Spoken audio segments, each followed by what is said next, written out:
Hey, what's up, guys? So we are live. We are back. It's been a couple days. I know I am very much sorry for that. By the StreamYard, where I stream from, only allows you to do 20 free hours. After that, you have to upgrade your membership.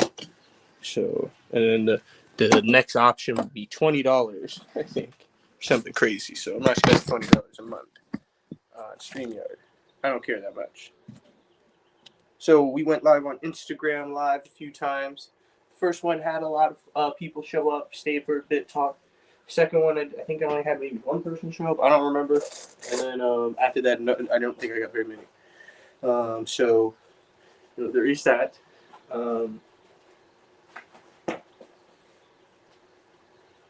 Yeah, there's not much else you can do.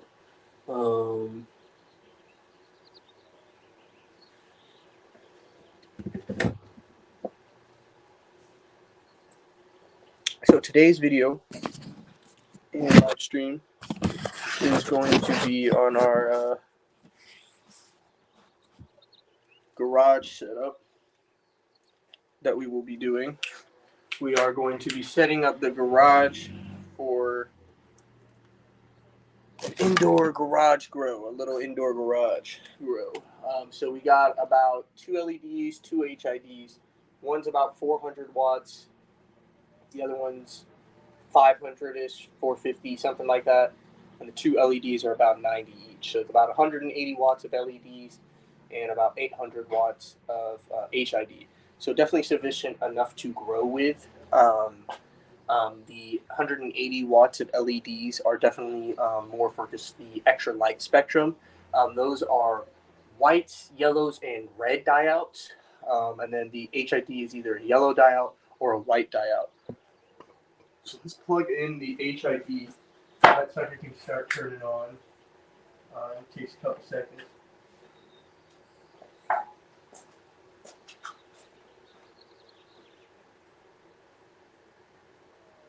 Sometimes it freaks out. It was working. It was on, but then I unplugged it so I could kind of like make the wires kind of disappear, so it wouldn't be so many wires hanging around here. But I don't know. Now it's not turning on, which is sad. So whatever. I'm just gonna leave it alone. Eventually, it'll turn on.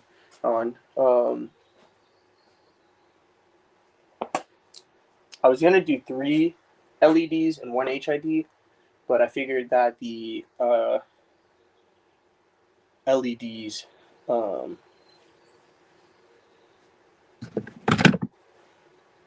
I figured the LEDs would be good enough. 2 LEDs would be good enough, and then since I found this other HID, it's a little wonky. It doesn't work very well. That's why I don't use it anymore.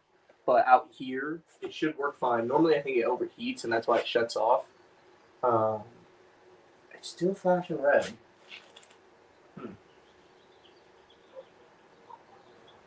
One second. Let me see if the green light is on though. So I think it's probably about to turn on.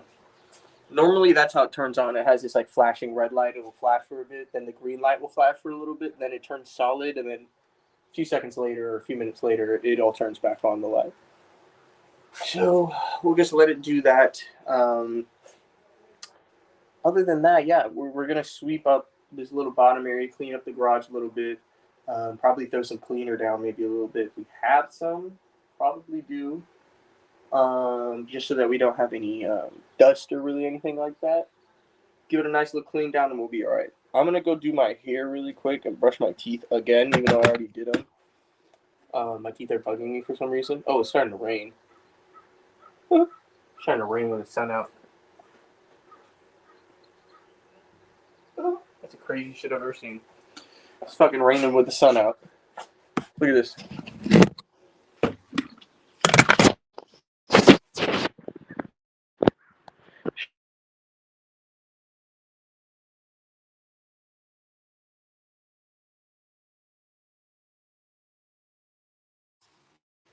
Look.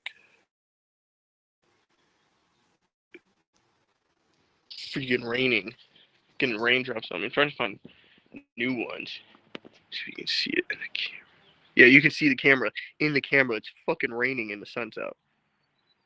That's crazy.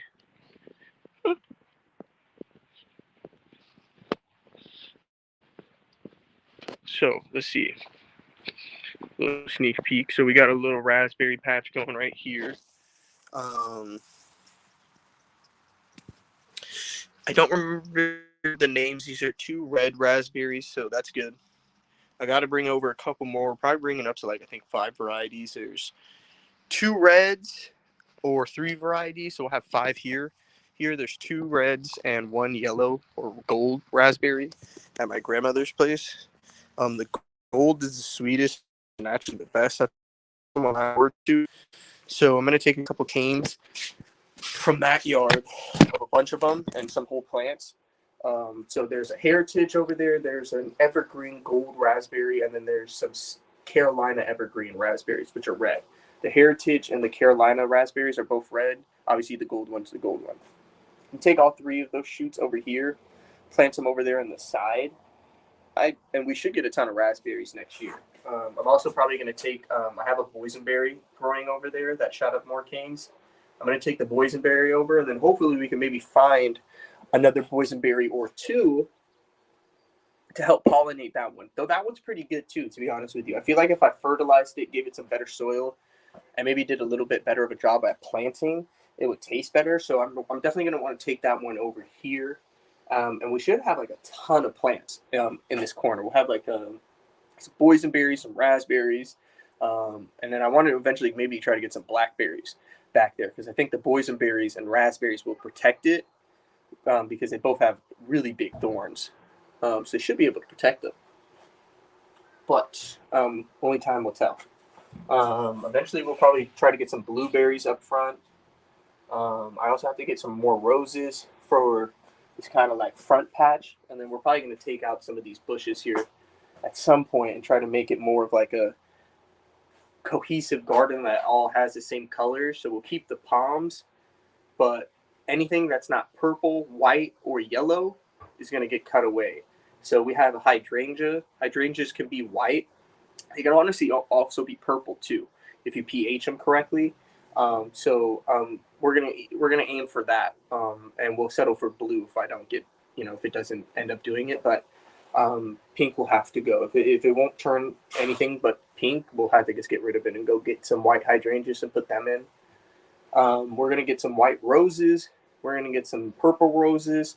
We already have 2 yellow roses, so we don't need any more after that. We're really only gonna get like 2 whites and 3 purples for up front to replace some of the bushes that died last year from the drought. Um, and then we need like maybe I don't know like 2 hydrangeas or something like that.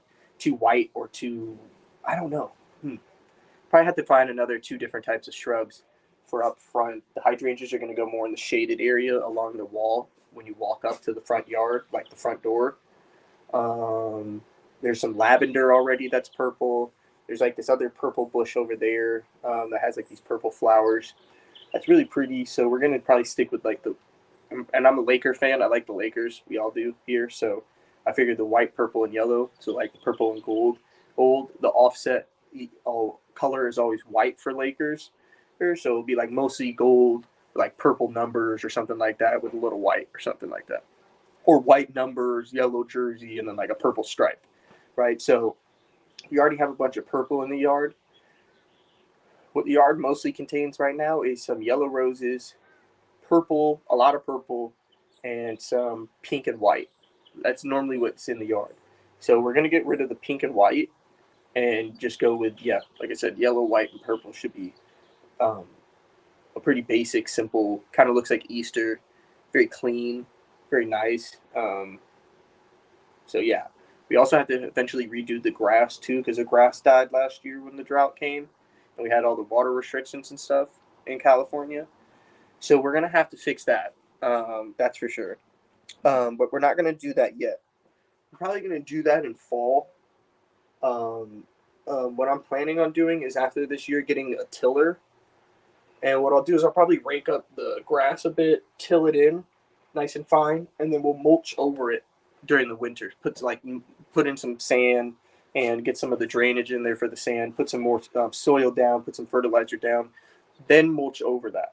let the old grass and all the weeds break down, and then when it starts to come to springtime, we can pull the mulch back if there's too much.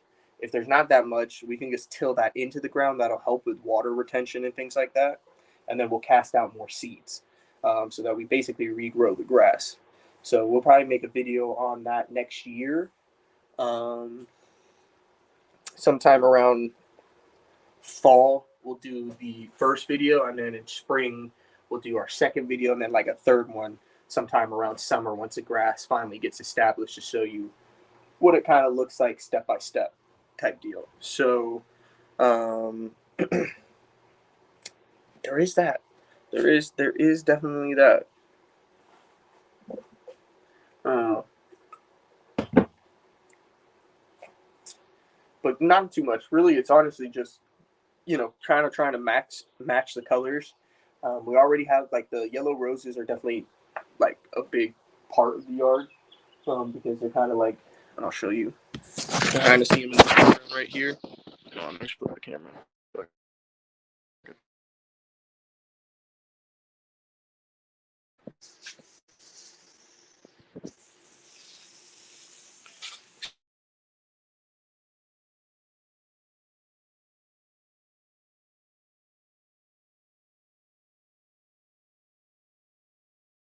As you drive up,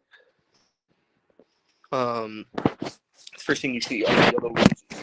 So, and I don't want to get rid of them because they're actually pretty nice. We gotta fertilize them again because they're roses. That's how they are. They're heavy feeders. We're gonna add more soil and mulch after that. So basically, what I'll do is I'm honestly just gonna fertilize with some organic rose. I hate these fucking sirens, man. Man, I swear this is the most ghetto area in the world. I hear it all day long. I used to live in the valley and we had less sirens going off there. I want to move back there. That's ridiculous. It's just a lot of old people. I feel like they're dying out here. Some crazy ass shit. Hate these sirens. We'll let these finish. 1 second. Who's that? I don't know what that is. All right, we'll let these go by and then I'll finish talking. Alrighty. So when you first drive up, you see the roses. So we don't want to get rid of them. So we got to read. Oh my god. Maybe they're going through another light. 1 second.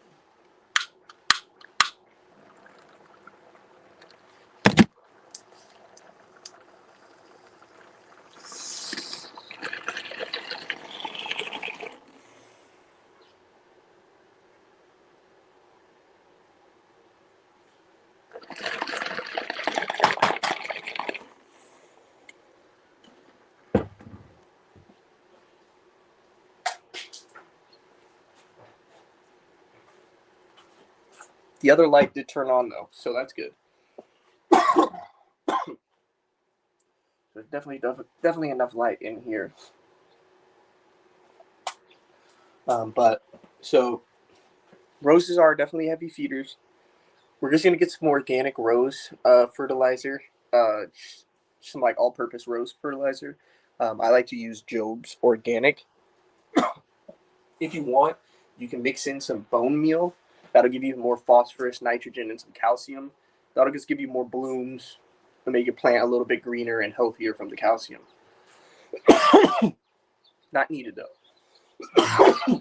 Job's organic is cheap and will do the job. And you can get that at Lowe's, Home Depot, Tractor Supply, Ace Hardware, any of the stores you like to go to. I like Ace Hardware. They have a lot of really good things.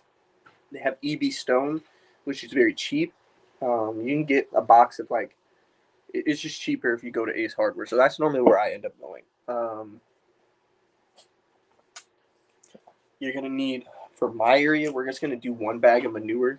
We're going to split it in half between each plant, work it into the soil, cover it up with some mulch. We're going to water it in so that it has some water, and it will be good for the summer. That'll be enough soil, enough fertilizer, enough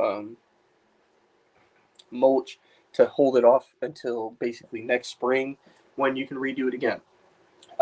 If you want to go crazy, let's say you're planting roses, which is always fun to plant stuff. the first thing I would do is I would get some of the cheaper things first, that you don't know about and that you might not know will help your roses. So, a bottle of, and you can get this at Dollar Tree, but any dissolvable aspirin that actually dissolves, is a good thing. Okay. And then a bottle of hydrogen peroxide and a bag of Epsom salt. You don't need to go get like garden Epsom salt. You can literally just get regular Epsom salt from Walmart or anywhere else that you can get it. Normally it's like $5 for uh, uh, 5 pounds or so, 10 pounds, something like that, 8 pounds, something. You're not going to need all of it, especially not at once. What you're going to do is once you find your area that you want to plant, dig the hole twice the size as the pot. Okay. Instead of getting rid of that soil, what you're going to do is, and this is actually a pretty cheap option, that won't make you go like crazy on the budget. You can actually spend a little bit more on fertilizer and less on the soil if you use this method, especially when it comes to roses and things like that. If you just get a bag of manure to mix into the native soil instead of going and buying some fancy compost bag that costs like $10, $20 or something like that, that you don't even get that much soil from, you can get a bag of manure, which will be 1.5 cubic feet for about like $2 after taxes. It'll be like $2 after taxes. Then you can go get like a 50-pound bag of play sand. And play sand is organic in the garden because it's safe around kids. It's safe in the garden. Sand in soil helps loosen up hard clay soil and it helps with drainage. Roots like it. Your roots will wrap around it and grow a lot faster and push the soil around a lot more because it'll be a lot looser and more bloomy, which is what like a perfect soil kind of is a mixture of sand and clay. So by adding in manure and some fertilizer to your native soil plus the play sand, what you'll be doing is achieving that. The manure isn't actually the soil. The native soil is what you're actually what you'll actually be growing in, and that'll actually be better for your plants because one, you'll have to water. You won't water as much, just because your plants will become more drought resistant because they'll shoot their roots down into the native soil more because they'll be used to it. And two, you will have amended your native soil instead of getting rid of it all, then filling up your hole with some expensive compost, then buying some fertilizer, and then buying roses on top of that. It'll get expensive that way. So you should do it this way. It's cost effective. You'll save you water, so you don't have to spend money on watering so much, and your plants will actually grow better because of this too.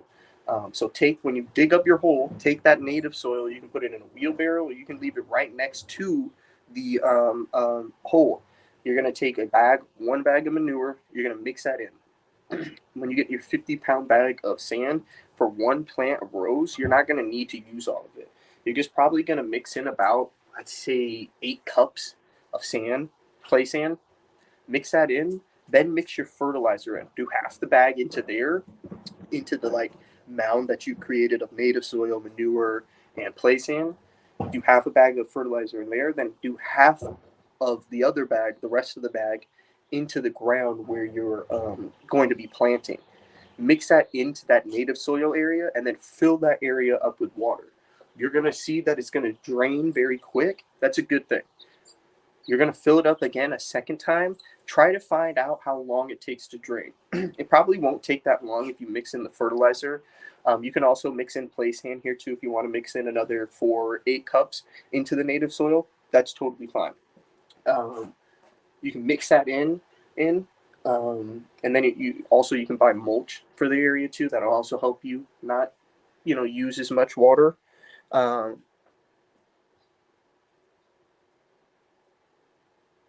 what you're going to do is this. You can mix in some mulch into the native soil. That'll help it with water retention. That'll break down, fertilize your plants too. But by adding water directly into your hole that you're going to plant in, that puts water into your area that now you don't have to water later on. Your roots will shoot down into that area and suck up that water, giving you a bigger root system, meaning less water and bigger plants too, which is nice. And what you're trying to achieve, especially if you like your roses, this is definitely the best way to go, and the cheapest way to go too. Um, After that, after you've mixed up your native soil, you've let it drain twice. Now it's ready to plant. This is when the hydrogen peroxide, the Epsom salt, all that stuff starts to come in. Dissolvable aspirin. You're going to mix that into your watering jug. You're also going to mix some of that into your native soil, the Epsom salt, not the aspirin or hydrogen peroxide. You're going to mix in the Epsom salt. You're going to mix in it into the mound and into the native soil area where your hole is, where you're going to plant into. Mix that into that. Epsom salt releases magnesium into the soil. Magnesium helps with blooming, it helps with actual green growth, and it helps with overall growth. So you're going to need a lot of magnesium in your soil, especially for roses. They definitely like that. So mixing in a decent amount is a good thing. Don't mix in the whole bag. You don't need that. You can use that later on for more fertilizer for cheap. You can mix that into another bag of fertilizer that you have laying around and make more of like an all-purpose fertilizer, or you can keep it separate and just mix it in when you need to.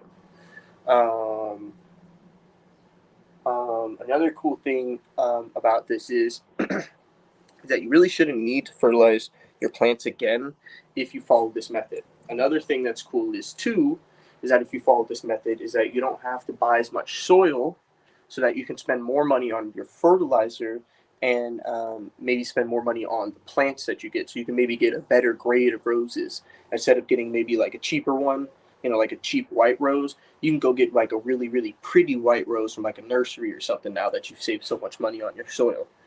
So whatever you end up doing is fine. Personally, I'd say you end up going with a little bit more fertilizer and a little bit better of a plant. We're talking about roses right now, sorry, but we will be talking about cannabis. We're setting up a garage setup here too, so stay in tune for that. This also applies for transplanting cannabis too, if you're wondering. So sorry about the sirens. When you go to transplant outside, you're going to mix into your native soil either a bag of compost or manure, whatever you choose. Manure is cheaper. I don't use that for my cannabis, but I will use it for roses outdoors because we're not achieving the same thing from the roses that we are with the cannabis. So we've mixed that into the soil. We set up our hole, right? We set up our planting area, right? Now that you've saved money on the soil from mixing in either the compost or manure, whatever you end up going and getting, the clay sand, which is good for organic gardening. It'll loosen up clay soil. It'll help with drainage and things like that. You mix that into your native soil. You mix some fertilizer into your native soil. Now you save money because you didn't throw away that native soil, which your plants are eventually going to grow into anyway. Now that you save money on that, now you can buy more fertilizer or you can get a better plant, something like that. So let's say you go with both. What I end up doing a lot of the times to my soil is I like to pH it before I do really anything. How do you pH your soil correctly? You're going to need to do a soil test or know your soil. So clay soil is most times acidic because it's clay. It holds a lot of organic material. It'll be a little bit more acidic. Giving it a soil test is definitely the best way to know which way your soil's leaning so that you can pH it. You're not going to use a synthetic pH, or you're going to use an organic pH, which would be like either garden lime, dolomite lime, or some type of soil acidifier, like acid mix or a genuine soil acidifier that just adds sulfur. So once you've done your soil test, let's say you have a very even keel soil. At that point, I would just use both bags. The reason being is the soil acidifier is going to add sulfur. Sulfur is going to add is going to help with flowering mostly, but it's also going to help with smell, taste, and just overall look of your plant. Dolomite lime is going to add calcium and magnesium. Same thing garden lime is going to do. Once you've added those two things in, those are going to help your plant overall just grow better. After that, then you can add in an all-purpose fertilizer. That'll help with just your basic NPKs and things like that. Then I go with like an azomite. That's for your trace minerals. Then you can start upping your like nitrogen or phosphorus or whatever it is you're trying to like achieve. So let's say hypothetically, this is something you're going to do planting outdoors in like spring or summertime. I would lean a little bit like towards like nitrogen and phosphorus, like so blood meal, bone meal action, or fish meal, bone meal action, something along those lines. The reason for that is in veg, when your plant's just growing green, no flowers, anything like that, It's going to need a lot of nitrogen. It's going to need a lot of phosphorus. Phosphorus is going to help with root growth. Nitrogen is going to help with new green growth. So adding those two things are definitely going to be a need. But don't forget your potassium. Potassium helps with overall health. So you're going to still need a little bit of that. That's why I always recommend an all-purpose. And then after you add the all-purpose, then you can start adding stuff that's going to be like for your area. Let's say if you know you have a lot of grubs in your soil, you saw it while you were digging them up, I'd add some shrimp shell meal, some crab meal, or lobster shell meal, whatever one you can get.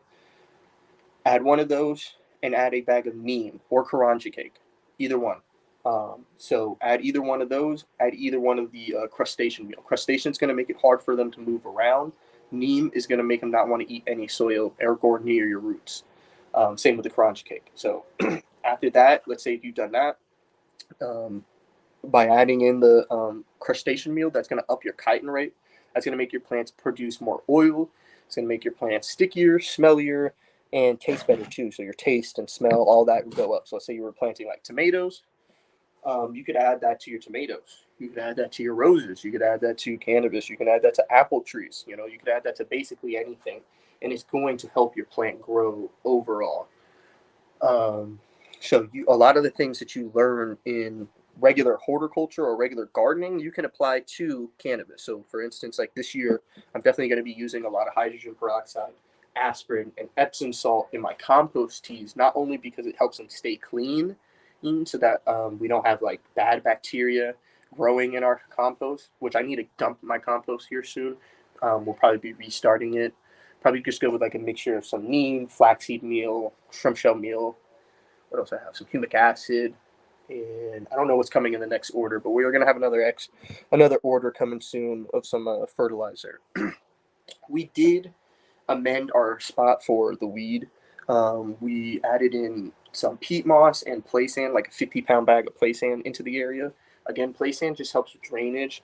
If you know anything about soil, the best type of soil for any plant is a loamy soil. That's a mixture of clay and sand. So that's what we achieved there by adding in the play sand. There's already a ton of worms back there. We've been composting in that area just by amending it, not really like adding composting materials, but just by adding composting amendments like blood meal, bone meal, alfalfa meal, azomite, glacial rock dust. We've done BioLive back there.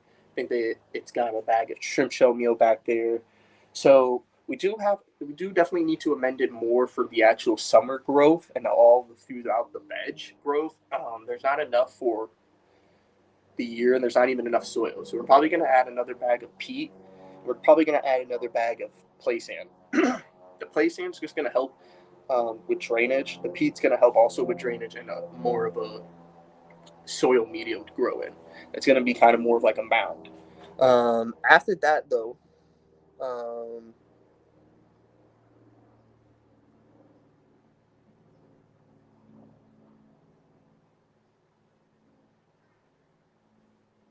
after that though, we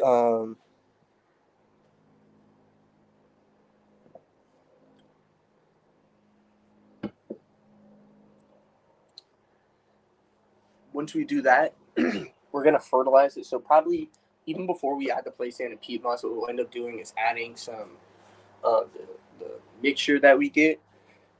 I think it was like I remember it's 10 pounds of kelp, 10 pounds of neem, 10 pounds of humic acid, 15 pounds of gypsum, 8 pounds of azomite.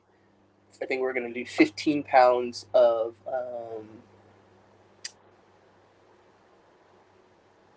shrimp shell meal into the area, and then we're probably going to do 25 pounds of the flaxseed meal, and then take the rest of that to my grandmother's yard to kind of fertilize that area and give that a little buffer so that we can plant out the pumpkins and zucchinis, tomatoes, peppers, and they have all the stuff they'll need. Probably going to need to add some calcium into that soil at some point, but that's not going to be too hard. We can probably go get like a bag of like an all-purpose fertilizer and a bag of bone meal would be perfect, so that we just have like the Kellogg's vegetable garden fertilizer has 10% calcium. If I go get a bag of bone meal, that would be like another like 12, 11% calcium. That would be what, like 6 pounds or something like that. I don't know how much the bone meal is, something like that. We might order a little bit more fertilizer. I actually might get a bag of might get an extra bag of gypsum. I take it over to my grandmother's yard, mix that in with the Kellogg's and a bag of bone meal. That would be a pretty good all-purpose fertilizer. Mix that out into the raised bed area, which honestly doesn't need any more fertilizer. Honestly, it looks really good. I was looking at it; the mulch had really broken down, and we fertilized it last year too. And the soil looks great. Soil looks really, really good. So I don't really need to fertilize that too much, but we'll fertilize it a bit along with the flaxseed meal. So we're gonna give it probably 25 pounds of flaxseed meal back there at least. Probably like I'd say 7 pounds or so to the raised bed, 7 pounds to the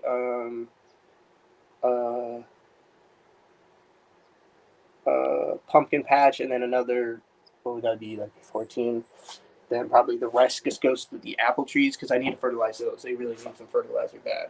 So just give the rest of the apple trees so they can try to make it through the year. We're gonna probably remulch that area too, and then I don't know. We'll see. I might have to look up. Might have to get an extra bag of like kelp or something for that area for the apple trees. They might like that, but the kelp in the cannabis area is definitely going to help with overall growth. That's like 1% potassium, which is not a lot, but I don't need a lot. Adding in kelp is just going to add in kind of a lot of hormones and trace minerals to help the plant grow faster. So that's going to be something that we haven't added to the bed before. I don't. Well, that's not true. I think we did add a little kelp to that, but like months ago, like in December sometime. So it's broken down for sure.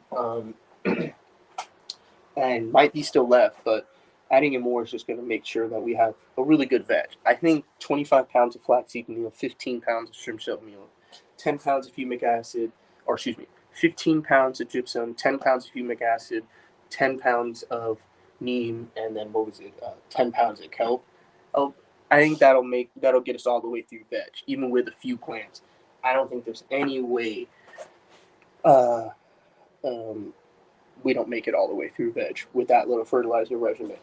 On top of that, once we put in I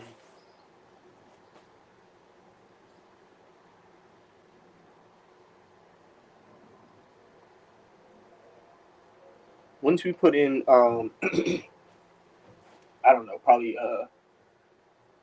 I get my hand on a bag of acid mix and a bag of dolomite lime, I do that too. It's like 5 pounds each. It'd be like 10 pounds of a pHer.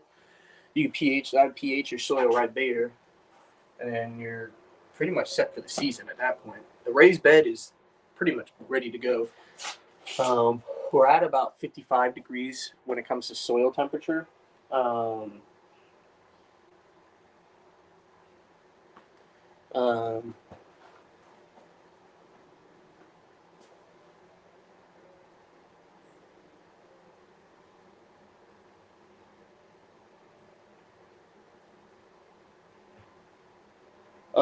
so about 55 degrees when it comes to soil temperature.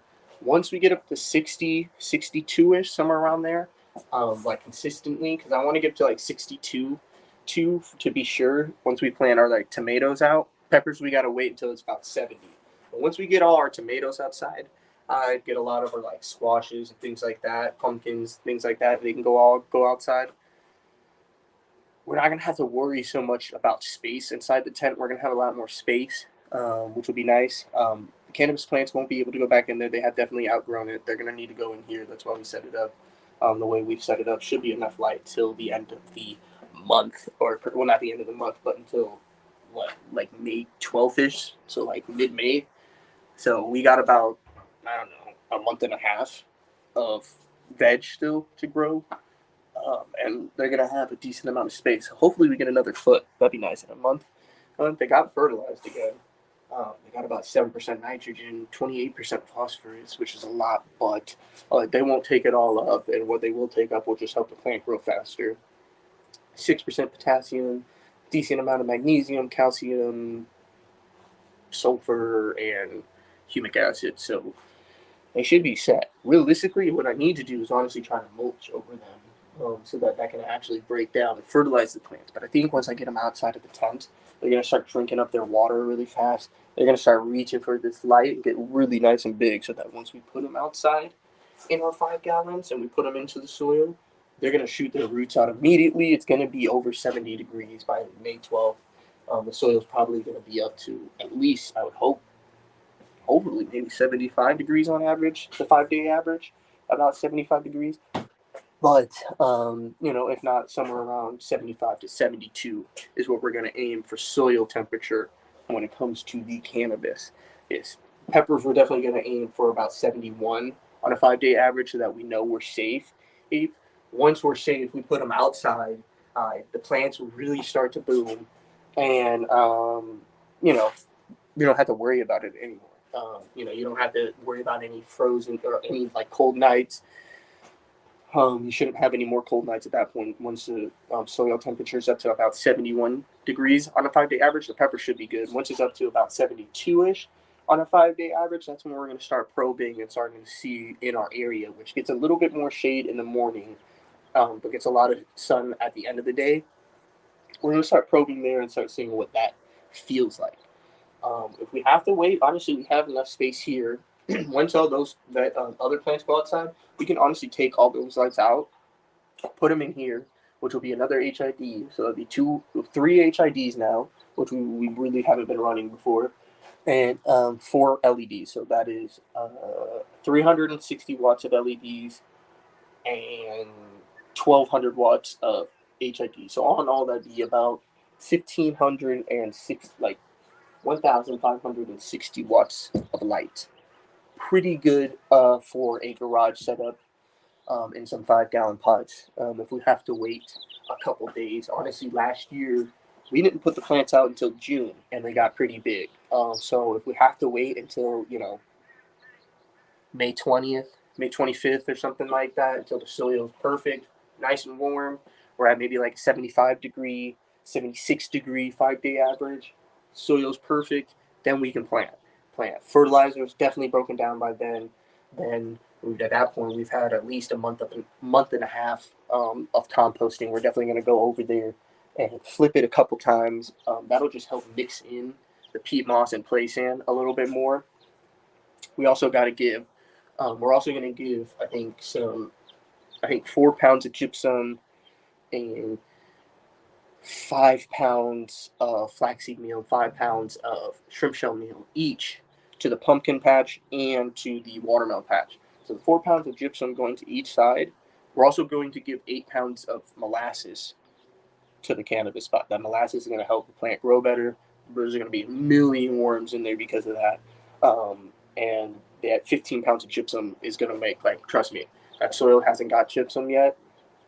That's going to add a lot of calcium and a lot of sulfur. Your plant is going to get giant.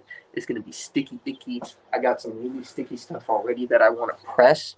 The Tropicana cookies is sticky as hell. The wedding cake is sticky. And the Skittles is starting to get sticky, which is nice. They have apples and bananas. That's also sticky, but it's going through a little bit of a fit again. I think once we get it out of the tent, get it in here, it starts re-vegging. That's also a good press. So apples and bananas. I say number 1 is Tropicana cookies. Number 2 is wedding cake. Number 3 is apples and bananas for sure. Then Skittles. And then if a mango haze starts to get its act together, it might turn into something. We're getting the seeds that we got from BC Buck Depot did not germinate. They're gonna reship some out. I'll call them again tomorrow, just to make sure they are.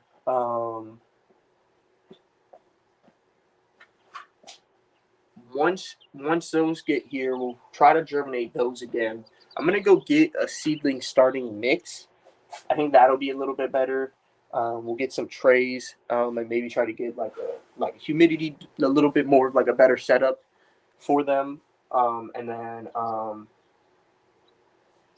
we should be straight as long. And we're not going to use the compost tea, so we're not going to activate the soil because there's no reason to do that. That'll actually kill off your seedlings.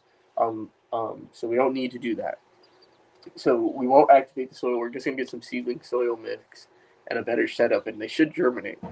Because I have not been germinating very well. I had a very good germination setup at first.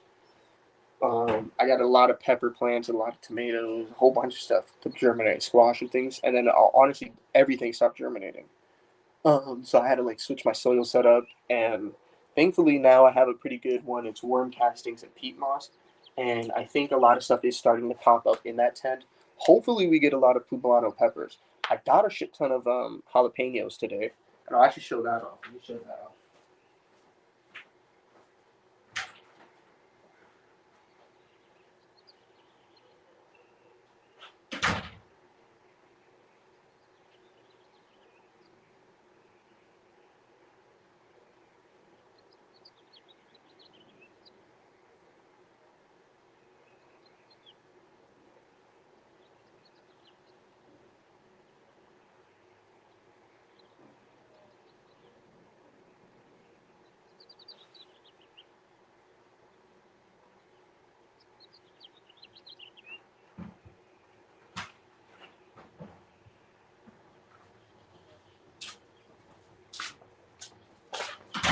All right, so got a ton of stuff. So this was for $5. We got 6 veggies, and these have a ton of jalapeno plants. So there's not just one in each tray. Let me set this down, and we'll count these out.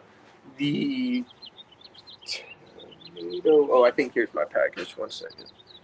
And we got a package. This should be the celebrity tomatoes, maybe. I don't know. Oh, not my package. Never mind. Went to the wrong house.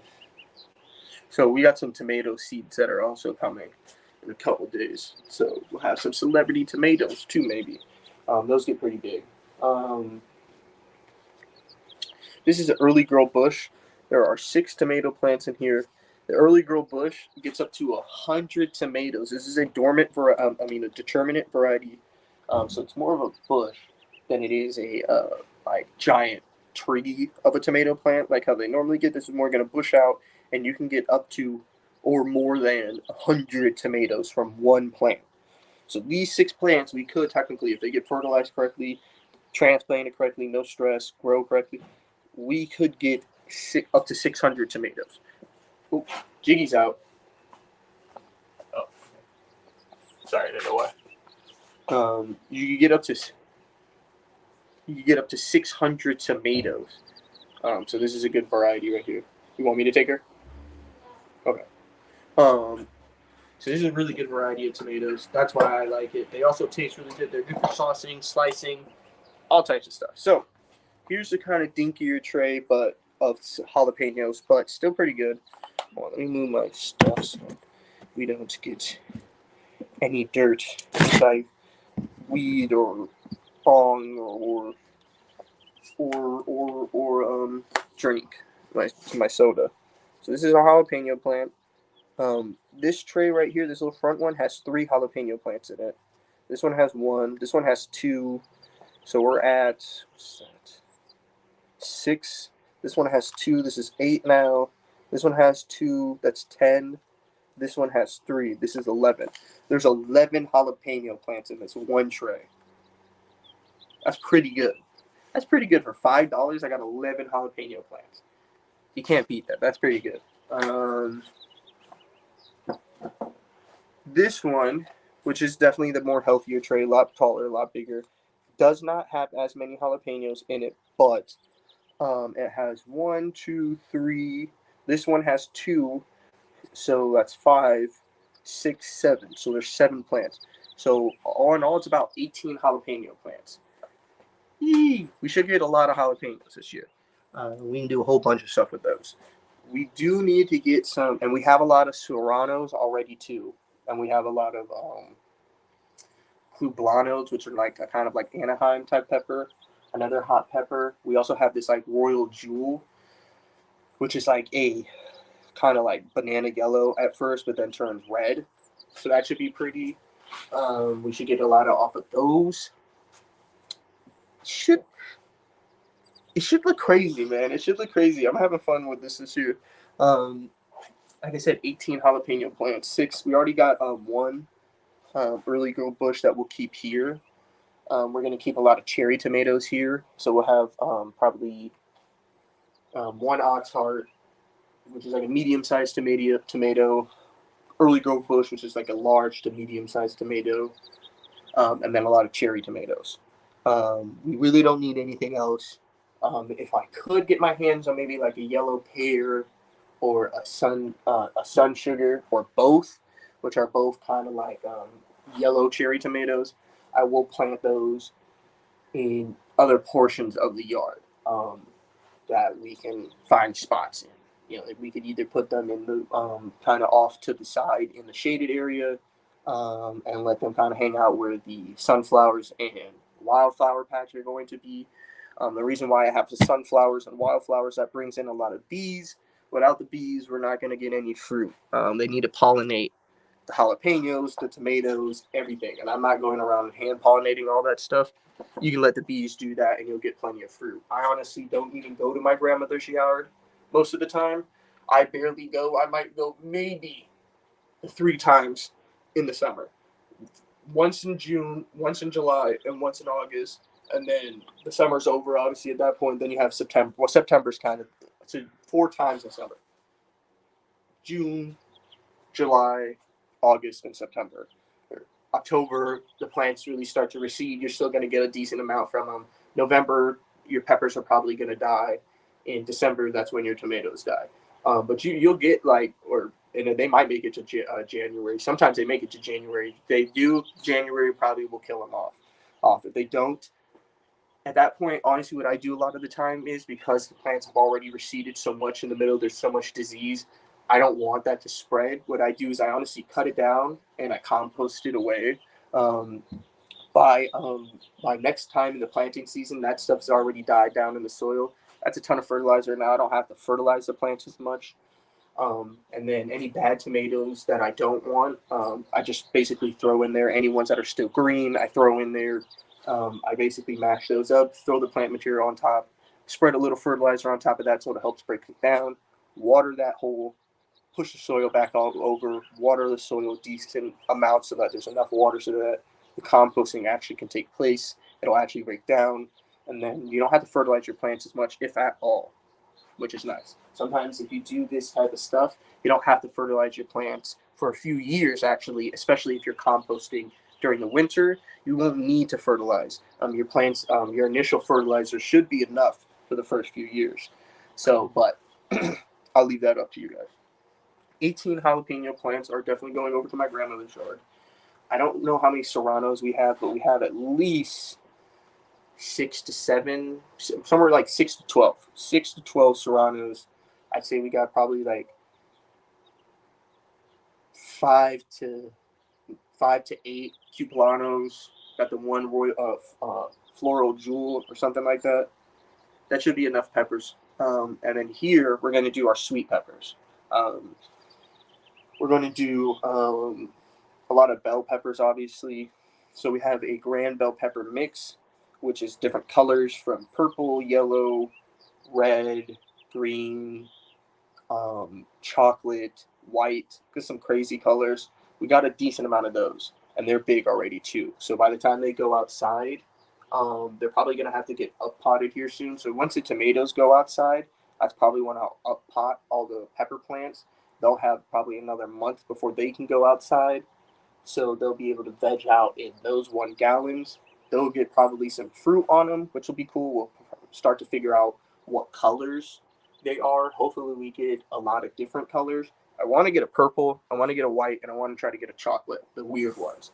I've already had yellow, orange, and red, so I don't care to get a whole bunch of those. That would be cool. I don't want a ton of the crazy colors either. I just want like maybe couple purple is cool, 1 or 2 white, and 1 or 2 chocolate. The rest can be normal colors. I'm fine with that. I did find a random tomato plant that popped up in the yard, which was kind of crazy. It popped up in the front yard too. So I don't know how that quite happened because I didn't compost in the front yard. I did compost in the backyard. So maybe a bird took a seed and planted it up front. I don't know. We dug it up, brought it inside. It's doing well. So we have a mystery tomato. I don't know if I'm going to plant that here or plant that at my grandmother's yard. We also have a mystery pumpkin plant that's still doing very well. We planted it. We didn't plant it. We kept it in its pot. I'll probably put that over at my grandmother's yard. I have to figure because I don't have space for that type of size of a plant here. It will overtake the pumpkin plant, the pumpkin patch. Those pumpkin plants aren't big enough. We do so. What we have is a blue jardale, which is good for baking. We have a mini pumpkin harvest blend, which are like small mini pumpkins. We have a Big Macs, which are big pumpkins. They get up to 100 pounds, but you can kind of control them by letting them either one, not watering them that much, then they won't get as big, or two, just let them get a whole bunch of pumpkins, and you'll probably get around like more, anywhere from like 25 to like 55, 60, somewhere around their pound pumpkins. You might get like a couple 50-pound pumpkins, which might be better for you anyway. I have an Easy Grow Monster. These get up to like 200, 300 pounds. So I'm only going to let one of those on there, and then I'm just going to let the plant go. If I see another Easy Grow Monster growing, I'm going to cut it off because I just want one giant Easy Grow Monster. If I can let that one get up to 100 or 100 plus pounds, I'm going to let it do it because that'd be fun. We have a Buttercups Winter Squash, which is a black pumpkin, which is also good for baking. And then I think we got one more, but I can't think of it for some reason. Yeah, so Blue Jardale, Big Macs, Buttercup, Easy Grow, Mini Pumpkin Harvest one. I think that's all we have there. At my grandmother's house, we're basically doing the same thing where you have two pots of the Mini Pumpkin Harvest blend. So I think it's gonna be end up like 5 plants, 5 different pumpkin plants that go over to there. We have a Fairy Tale, which is a French pumpkin. It's not good for carving, but it's more of a decorative pumpkin. It's very round and kind of like fake looking. It almost looks like it's supposed to be in like a fairy tale movie. And we have 2 of those plants, and then we're going to be planting obviously some more Big Macs, Easy Grow Monsters, and more Blue Jardales. The Blue Jardales are actually like a bluish green, depending on what type of place you get them from. I think the place I got them from looked a little bit more green. I do want to get more of a bluer version, so at some point we're probably going to buy some more seeds. Though I think my seeds should do pretty good. They did germinate really well, and the company I got them from are pretty good. We are trying to germinate some Publanos right now, which are for like roasted pepper salsa, which is like the salsa you would get from Baja Fresh. So we're trying to germinate some of those right now from the same company. If those germinate, we won't have to buy Publanos. Um, do, if they don't end up germinating, we'll probably just buy like 3 Publano plants, maybe 4. I think they have a 4 for 12 deal still going on.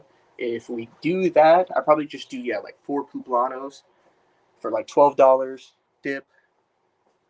That's a pretty good deal. 4 plants should be definitely enough.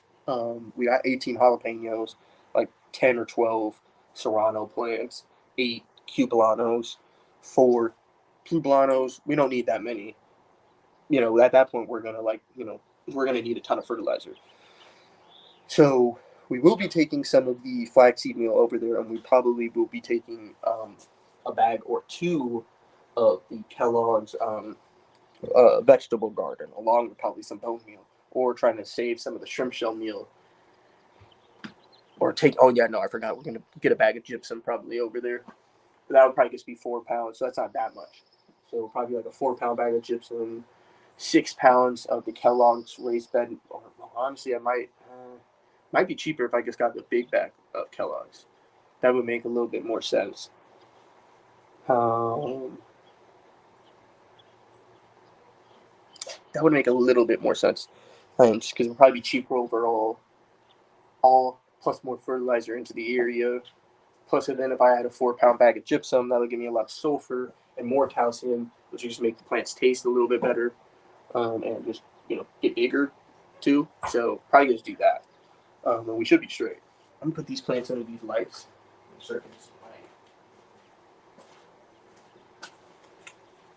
Yeah, that's pretty cool. I'll be right back too. I'm gonna go tell somebody something.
Alright, I found my hooks, actually. We might be able to prop this light up. Instead of propping it up, we might actually be able to hang it. So we're going to do that instead. Makes more sense.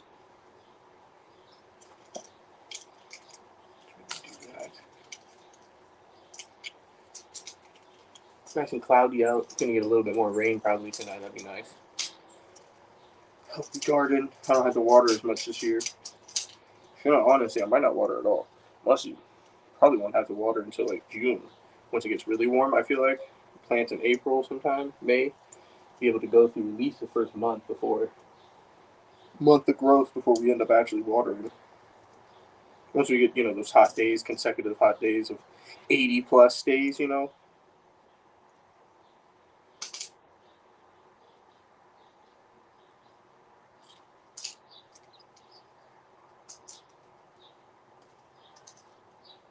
should be good. All right, now, how should I do this? First, let me show you this. So this is about as good of a setup as you're gonna get. Hopefully, we don't lose any of the jalapeno plants. Not all of them are looking amazing, but a ton of light in here. Jalapenos, tomatoes. Should be straight.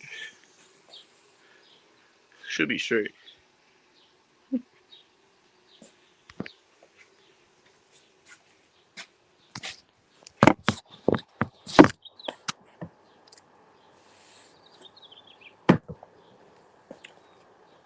What's up? What's up?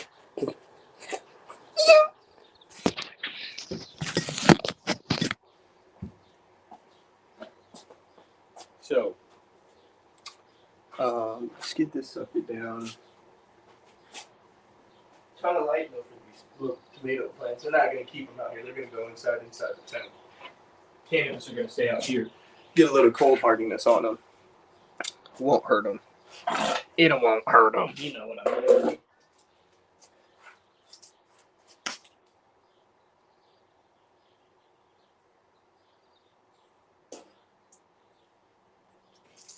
Yeah. Alright, bet. Shoot.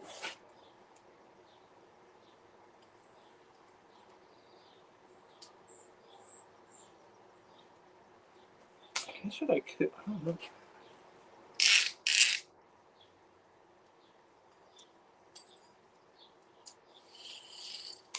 I think I'm doing that. Oops. Oopsie daisy. Does it fit? This kind is fit. Yeah.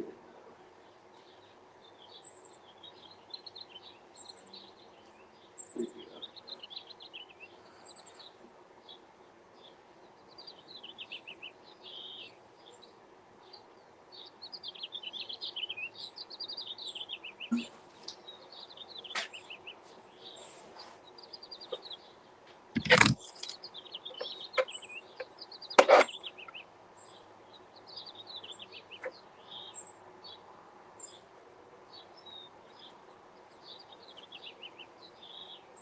Yeah, this sucks hard to get through. Threatening you. I think I'm gonna go get something to push this through.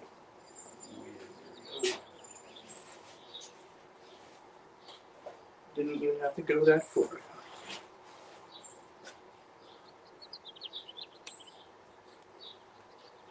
Man, where you at? Kind of got it through.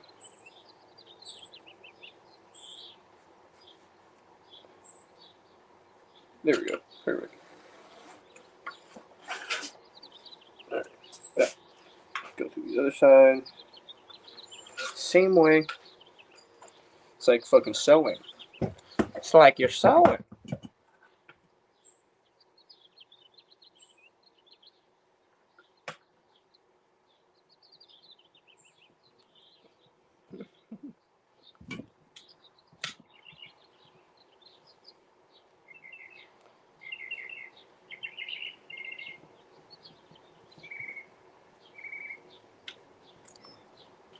Alright, I think we're good. Yep, running through. Middle wooden skewer came in perfect. So just make sure this is even. There we go. Okay, now what I'm gonna do is I'm gonna tie a knot like right here.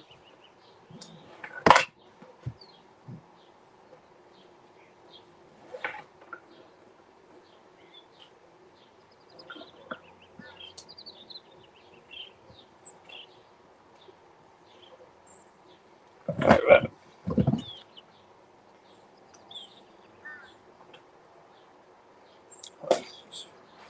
Your way. Your way. I might be able to do one into all four. I might be able to do that. Hold on, let's see. Let's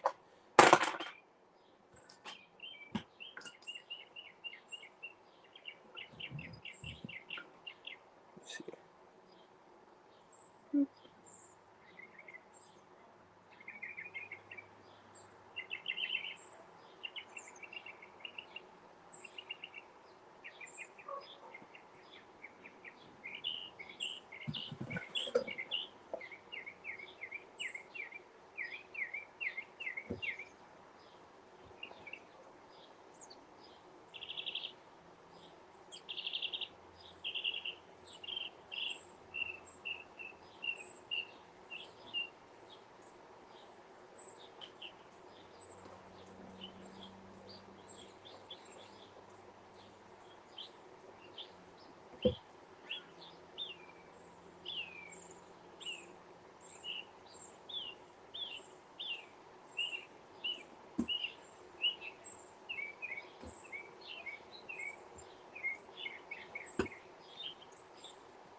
I hate loud ass guys. Almost.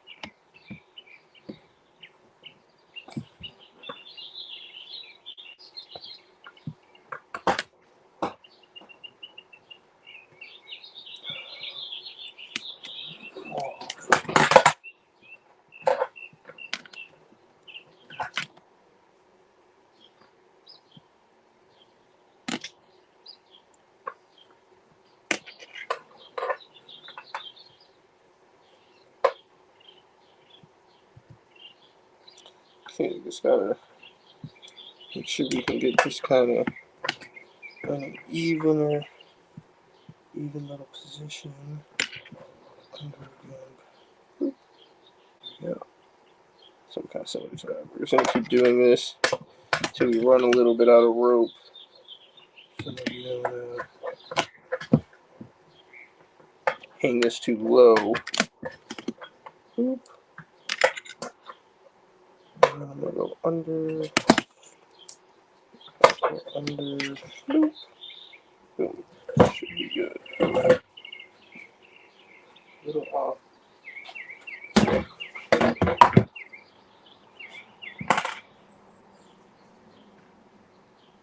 Push a sucker down there.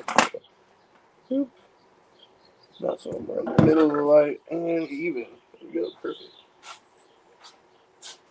Hang this. Now, where do I hang it? Probably just do there. Let's see. Can I?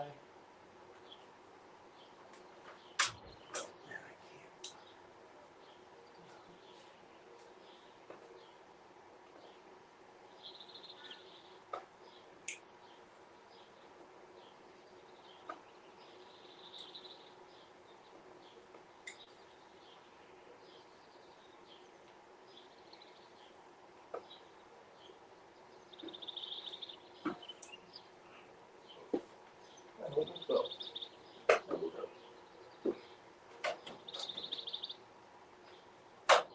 Oop.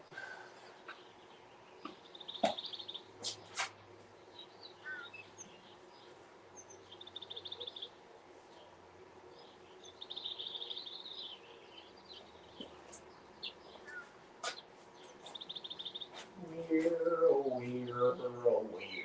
Can I hook it? Can I hook it?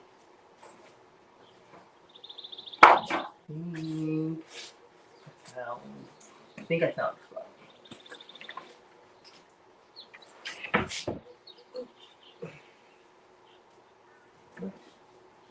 Kind of digging that. Kind of digging it. Kind of.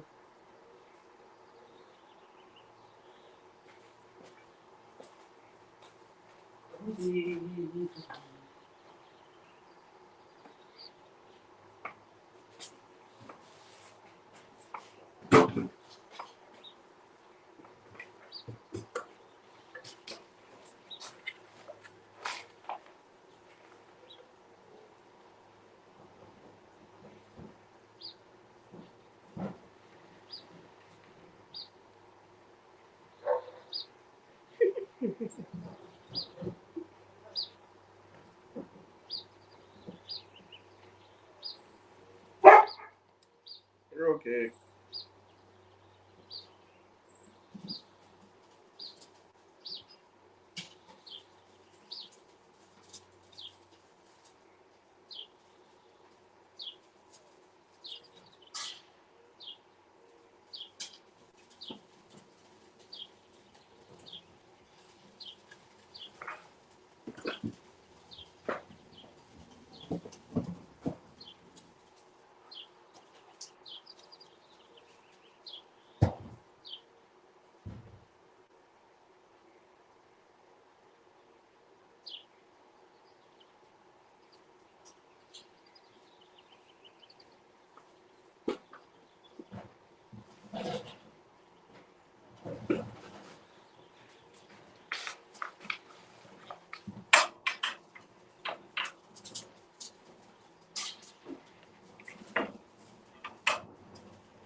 sorry about that silence. I was working on the light.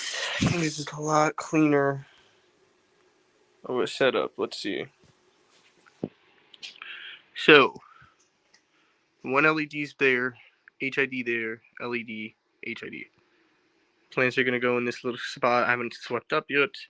We'll sweep it up, clean it up, hit it with some bleach, clean it all out, put some blankets down so that the plants aren't on the concrete. That'll keep them a little warm, a little insulated. Once we do that, once we put the blankets down, put the plants out, they should be good. They'll get a little cold hardiness. They'll start regrowing, re-vegging. Should be warm enough, especially once we close the garage, especially during the day. There should be enough heat. Should honestly kind of get a little warm, especially once the cars come in here. Cars will make it kind of warm. The one thing I do have to worry about, though, I don't want any, so I'll just have to tell them not to close it all the way at first when they first park. Just leave it kind of cracked for a bit, and then we'll close it at night anyway, because we don't want the cold air getting in here anyway. But during the day, I don't want the cars kind of like fumes killing off the plants. So, but there's our little jalapenos and shit. So, but all right, so this fucker. I had to go wash my hands now because I was dusty up there.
Already closed the garage and got a lot more light, which is nice. I am kind of hungry. I'm not eating yet today, so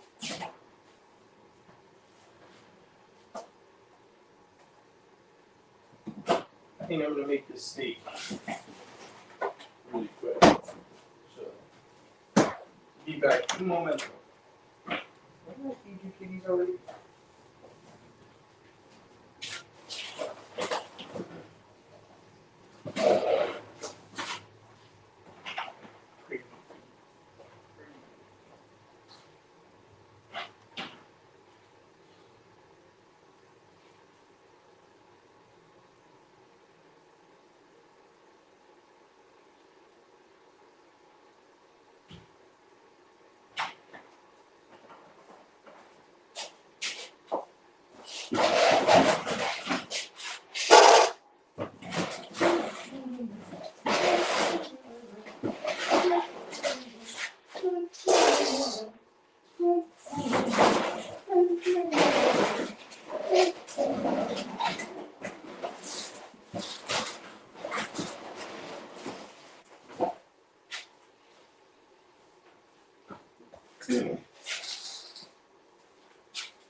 Alrighty, well, guys, I'm gonna end it here. So, thank you guys. Have a good one.